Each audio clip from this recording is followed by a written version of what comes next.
नमस्कार। India debate में आप सबका स्वागत है। मैं हूं आशुतोष पाठक। मित्रों, आज मैंने कुछ देर इंतजार किया क्योंकि मुंबई से एक खबर आने वाली थी और खबर ये आने वाली थी कि संभवतः आज अदालत में तारीख लग जाए। कई बार शाम तक बात होती नहीं है और यकायक आ जाती है कि आज सुनवाई हो सकती है। उसकी प्रतीक्षा हम कर रहे थे। 15 और 16 अप्रैल को होनी थी, लेकिन ये हो रही थी बात कि आज भी हो सकती है या आज तारीख आने की संभावना है। अभी तक तारीख नहीं आई, हो सकता है कि लेट नाइट तक आए तो हम कल आपको बताएंगे। इसलिए हम जो हमारा जो शुरू में जो हमारा कार्यक्रम आता है उसमें हमने थोड़ा सा विलंब किया, देरी की और फिर बाद में अभी हम आपके सामने हाजिर हो रहे हैं।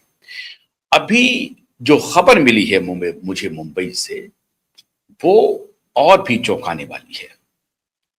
पूरी कोशिश हो रही है कि अदालत में ये तारीख लगने ही ना दी जाए।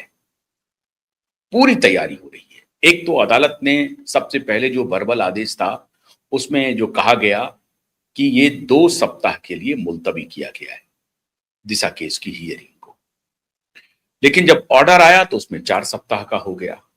24 मार्च को यह ऑर्डर आया था। अब ये चौथा सप्ताह अब पूरा होने वाला है। 4 सप्ताह कल पूरी तरह, कल या परसों तक में पूरा हो जाएगा 4 सप्ताह। तो उम्मीद ये थी कि 15 या 16 तारीख को तारीख लग जाए। ऐसा पूरी तरह से तैयारी भी थी। जो हम लोगों के वकील हैं नीलेश ओझा, उनकी पूरी टीम की, वो अपने तरीके से तैयारी में थे कि हमें 15 या 16 तारीख को अपियर होना है। लेकिन इसकी जो तैयारी होती है वो 14 तारीख से ही शुरू हो जाती है और अमूमन 10-12 बजे के आसपास पता चलने लगता है कि आज शाम तक शायद लिस्ट हो जाएगी। इसलिए हमने थोड़ा विलंब किया, लेकिन ये अभी तक तो नहीं हुई है। हो सकता है कि लेट नाइट 10-11 बजे तक ये बात अगर रिफ्लेक्ट होता है, जो चार्टर बनता है कोर्ट का, तो उसमें पता चल जाएगा 15-16 तारीख को। लेकिन इस पूरे मामले को भटकाने की बहुत गहरी साजिश चल रही है और साजिश में जो खिलाड़ी है उसे कहा जा रहा है कि वो महाराष्ट्र सरकार के काफी करीबी लोग हैं। वो इस खेल को अंजाम तक पहुंचा रहे हैं। हमने आपको कुछ दिन पहले एक तस्वीर दिखाई थी और उस तस्वीर पर काफी बवाल मचा था, काफी बवाल मचा था। क्यों?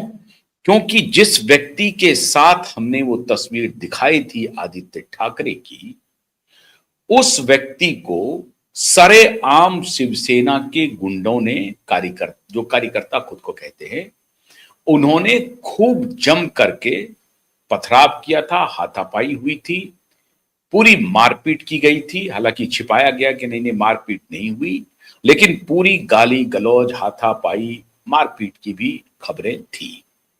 और उसके बाद उस व्यक्ति ने कहा था, जून तुम्हारा है, जुलाई हमारा होगा। और उसी के बाद से वो व्यक्ति एक्टिव हो गया और जुलाई आते आते, मतलब जुलाई 22 की बात मैं कह रहा हूं, 2022 में जुलाई आते आते 22-23 जुलाई के आसपास ही शिवसेना टूट गई और उसे तोड़ने में उस व्यक्ति की बड़ी भूमिका कही जा रही है। नाम है उनका मोहित कंबोज। हमने कुछ दिन पहले यह तस्वीर आपको दिखाई थी। मोहित कंबोज के बेटी के बर्थडे में श्रीमान आदित्य ठाकरे इतने वर्षों के बाद पहुंच गए और ये पहुंचना नागवार गुजरा शिवसेना के कार्यकर्ताओं को। शिवसेना के कार्यकर्ताओं ने बुरा भला कहा। इतना ही नहीं, जो पेड पत्रकार हैं आदित्य ठाकरे के, जो उनके पेरोल पर हैं, उन्होंने भी मोर्चा खोल दिया कि आपको अगर जाना ही था, मिलना ही था, कहीं छुप के मिल लेते। सरेआम उनकी बेटी के बर्थडे में जाने की क्या आवश्यकता थी? ये शिवसेना के जो पेड पत्रकार हैं, ये उनका स्टेटमेंट था। बड़े बड़े चैनल के पत्रकार, मैं नाम नहीं लूंगा, बड़े बड़े चैनल के पत्रकार ने यह कहना शुरू कर दिया कि यह कृत्य जो आदित्य ठाकरे ने किया है वो अक्षम्य है, इसकी माफी नहीं हो सकती है। लेकिन आदित्य ठाकरे को तो डर कुछ और सता रहा है। आदित्य ठाकरे को एक ही डर है कि उन्हें कब किस वक्त पुलिस गिरफ्तार कर लेती है, उठा लेती है। पुलिस उठाएगी और उन्हें जेल में ले जाया जाएगा। और एक बार अगर आदित्य ठाकरे की गिरफ्तारी हो गई तो आप मान लीजिए कि वो जिंदगी भर जेल में सड़ेंगे, और सड़ना ही नहीं, हो सकता है कि फांसी के फंदे तक भी जा सकते हैं। यही चर्चा है पावर गैलरी में। इसीलिए आदित्य ठाकरे अपने कार्यकर्ताओं की बात सुनेंगे कि अपनी जिंदगी बचाएंगे। उन्होंने अपने कार्यकर्ताओं की मंशा को ताक पर रखा और पहुंच गए मोहित कंबोज के घर पर, या जहां कहीं भी वो पार्टी चल रही थी उनके बेटे की बर्थडे की, वहां पहुंच गए और गाली सुन ली अपने कार्यकर्ताओं से। अब मित्रों, पावर गैलरी में खबर यह आ रही है कि जब तक, और यह बहुत दुखद है, बहुत दुखद है जो मैं आज आप ब्रेक करने जा रहा हूं, जब तक देवेंद्र फडणवीस नहीं चाहेंगे तब तक कुछ नहीं होगा इस केस में। और यह फैलाया जा रहा है किनके द्वारा? मोहित कंबोज के गुर्गों के द्वारा। मोहित कंबोज के गुर्गे ये चारों तरफ फैला रहे हैं कि जब तक देवेंद्र फडणवीस नहीं चाहेंगे तब तक खुली हवा में सांस लेते रहेंगे आदित्य ठाकरे। तो क्या देवेंद्र फडणवीस बचा रहे हैं आदित्य ठाकरे को? क्या एक साल से जो तारीख पर तारीख पड़ रही है अदालत में, क्या उसके पीछे देवेंद्र फडणवीस है? यह मान लिया जाए। और अगर इस तरह की चर्चा पावर गैलरी में है तो क्या यह सच है?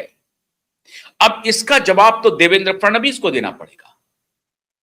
अभी यह कहा जा रहा है कि टीसीएस का जो कांड हुआ है, उस टीसीएस के कांड को इसलिए सामने लाया जा रहा है क्योंकि रूपाली चाकनकर और अशोक खरात के मुद्दे को दबाना है, जो दबने का है नहीं।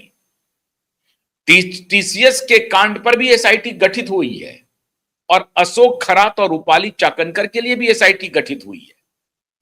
अशोक खरात को लेकर के कल ही हमने आपसे चर्चा की कि एसआईटी पहुंचने वाली है आदित्य ठाकरे के यहां, लेकिन फिर वही बात हो रही है कि आदित्य ठाकरे को छोड़ करके जिसको जिसको पकड़ना है पकड़ दो।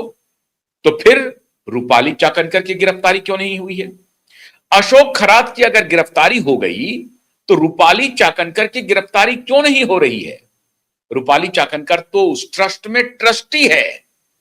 अब यह संदेह की सुई सरकार के तरफ साफ साफ जा रही है, और मैं पूरी जिम्मेदारी से यह बात कह रहा हूं कि अगर देवेंद्र फडणवीस रूपाली चाकनकर को बचाना चाहते हैं तो वो अपने पैर पर कुल्हाड़ी मार रहे हैं, क्योंकि रूपाली चाकनकर एक व्यक्ति नहीं है, एक फेनोमेना बन गई है। और रूपाली चाकनकर के चरित्र का अगर कोई महिला, आप उसे गिरफ्तार नहीं करते हैं तो टीसीएस जैसे कांड को आगे बढ़ाते हैं। ये दोनों नहीं साथ साथ चल सकता है। टीसीएस के कांड को आगे बढ़ा करके अशोक खरात और रूपाली चाकनकर के कांड को डाउन प्ले करना चाहते हैं, यह नहीं हो सकता है। तो इतनी बड़ी क्या साजिश हो रही है? क्या महाराष्ट्र सरकार खुद को साजिश में ढकेल रही है सिर्फ इसलिए कि उसे आदित्य ठाकरे को बचाना है? यह चर्चा बहुत आम है और इसीलिए आदित्य ठाकरे को लेकर के अदालत में तारीख पर तारीख बढ़ती जा रही है, क्योंकि यह मामला आईने के तरफ साफ है।